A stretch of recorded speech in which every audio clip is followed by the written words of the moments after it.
પશુ ચોરથી ગેંગનો આતંક જોવા મળ્યો, જ્યાં અહીં બાવળા અને તસ્કરોમાં આતંક મચાવનાર પશુ ચોરથી આ ગેંગને ગીરમથાના ગ્રામજનોએ ભગાડ્યા હતા। તસ્કરોના તરખાટથી પરેશાન ગ્રામજનો વોચમાં હતા અને એ દરમિયાન પશુ ચોરથી ગેંગ ત્રાટકી અને વાછરડા ચોરવાનો પ્રયત્ન કર્યો હતો। ગ્રામજનોને જાણ થતાં જ યુદ્ધ શરૂ થઈ ગયું।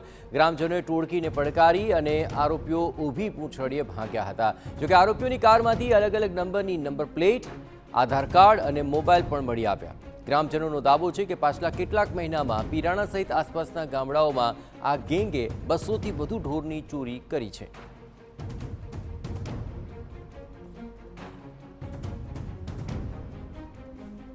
આ લગભગ 20-25 દિવસથી ચાલી રહ્યું છે અને આ લોકોનો ત્રાસ એટલો વધી ગયો છે ને કે ફરતા 4-5 ગામ અસલાલી, બારૈયા, પછી નાજ, પીરાણા, ગીરમઠા બધી જગ્યાએ એ રાતે આવે અને ગાયો જીમ ફાવે એમની મનમાની કરીને ગાયો ભરી જાય। હવે અંદર અમારો વાડો લગભગ અહીંયાથી 50 ફૂટ અંદર છે, છેક અંદર ગાડી દબાઈને અને વાડામાંથી ગાયો ભરી જાય છે। આ સમગ્ર મામલે પોલીસને અગાઉ અનેકવાર રજૂઆત કરવામાં આવી હતી અને તેવો દાવો ગીરમથાના સરપંચે કર્યો છે। પોલીસ પર રજૂઆત બાદ પણ કાર્યવાહી નહીં કરવાનો આરોપ છે। સરપંચે માંગ કરી છે કે રાજ્ય સરકાર આ મુદ્દાને ગંભીરતાથી લે અને પશુ ચોરથી આવી ગેંગને ઝડપવા પોલીસને કામે લગાડે।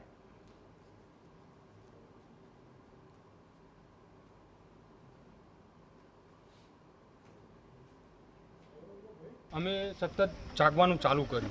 પછી આજ રાતે સવારે 3:30 આ ગાડી આવી અંદર છેક સુધી ઘૂસી ગઈ। જ્યારે મારા મમ્મી જાગતા હતા એમને અમને ઉઠાડ્યા બધાને। અમે બૂમરાણા ચીચા કર્યા એટલે બે વાછડીઓ અમારી એક વ્હાઈટ અને એક લાલ બંને ભરી હતી ત્યાંથી અને ભાગ્યા એ લોકો। એટલે અમે બૂમ ચીચા પાડ્યા, નાઠા પર ગાડીના કારણોસર ગુટકો નીકળી જતા ગાડી અહીંયા સ્થગિત થઈ ગઈ। ત્યારે બધું ગામ આખું ભેગું થઈ ગયું અને પછી અમને પકડવા કોઈ પણ એ લોકો ભાગી છૂટ્યા, કારણ કે એ લોકોના હાથમાં હથિયાર હતા। કેટલા લોકો હતા? એ 5 લોકો અંદાજે હતા। એ લોકો પણ છત્ર સામગ્રી લઈને જ આવતા હોય છે, બરાબર। તો અમારી ગુજરાત સરકારને એક નમ્ર વિનંતી છે કે જે આ ગાયો ભેંસો માટે કાયદો છે એ કાયદાનો અમલ કરે, બરાબર। અને આ લોકોના પોલીસના હાથ આ ગુનેગાર સુધી પહોંચે અને ગુનેગારોના આકરામાં આકરી સજા મળે।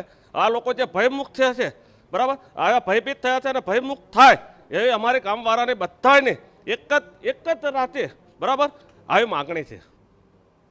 અત્રે મહત્વપૂર્ણ છે કે પાછલા કેટલાક સમયથી અમદાવાદ આસપાસના વિસ્તારોમાં આવી ઢોર ચોરથી ગેંગ સક્રિય થઈ છે। રાત્રિના અંધારામાં આ ગેંગ ત્રાટકે છે અને મહામૂલા પશુની ચોરીને અંજામ આપે છે।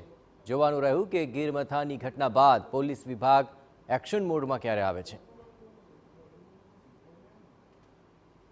અમદાવાદમાં પાળતું પશુઓને ચોરી કરવાની જે ગેંગ છે તે વધુ સક્રિય થઈ છે।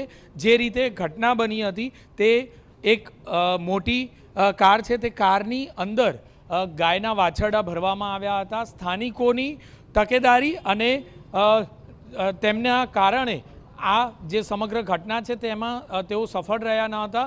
ગાયોના વાછરડા અંદર ભરી તો દેવામાં આવ્યા, પરંતુ કેટલાક ગામ લોકો જાગતા હતા। આજ તકેદારીના ભાગરૂપે જોઈએ તો ગાયોને લઈ જવામાં તેઓ સફળ રહ્યા નહીં। નંબર પ્લેટ જે છે તે અલગ અલગ પ્રકારની 2 નંબર પ્લેટ, અલગ અલગ નંબર ધરાવતી 2 નંબર પ્લેટ ગાડીમાં જોવા મળી રહી છે। એટલે કે માત્ર ને માત્ર આ પ્રકારે પશુઓને ઉપાડી જવાનું કામ જ આ પ્રકારના વાહનોમાં કરવામાં આવતું હોય, કારણ કે પાછળની સીટ પણ લગાવવામાં આવી નથી।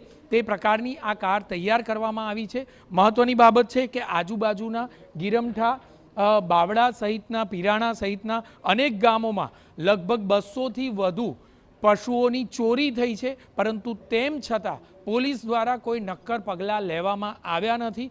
પોલીસ માત્ર ને માત્ર અરજીઓ ભેગી કરી અને કામગીરીનો રાગ આલાપી રહી છે, પરંતુ કોઈ પણ પ્રકારે આ બાબતે નક્કર પગલાં લેવામાં આવે અને જે પણ આ ચોરી કરનાર ટોળકી છે તેને વહેલામાં વહેલે પકડવામાં આવે તે પ્રકારની માંગ ગામવાસીઓ કરી રહ્યા છે। કેમેરામેન દીપક સેન સાથે જિગ્નેશ પટેલ, TV9 અમદાવાદ।